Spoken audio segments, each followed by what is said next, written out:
চকুৰ পলকতে এটা বছৰ পাৰ হৈ গ'ল। কিনো গ'ল বছৰটোত বুলি ক'বলৈ একো নাই। তথাপিও আজি শেষৰ দিন বুলি শৰীৰ চৰ্চা অলপ কৰিছোঁ।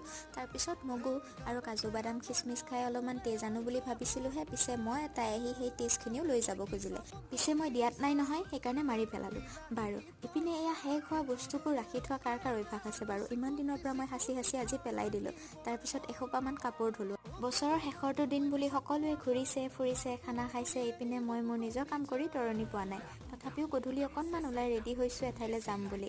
বহুদিনৰ পৰা হৈ থকা ব্ৰহ্মপুত্ৰ কাৰ্নিভেলৰ কথা শুনি আছিলোঁ, আজি নিজেও গৈ চাই আহিলোঁ। পিছে ৰাস্তাত যিহে যাম, দেৰি হ'ব বুলি তাতে বেছি সময় নৰৈ ৰুমলৈ উভতি আহিলোঁ।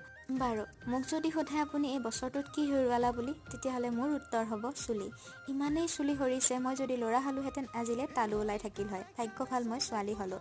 নৱবৰ্ষৰ সকলোলৈ বহুত বহুত শুভকামনা থাকিল। নতুন বছৰত নতুন ভিডিঅ'ৰে আকৌ লগ পাম বুলি আশা থাকিল। আজিলৈ এৰিছোঁ, বাই।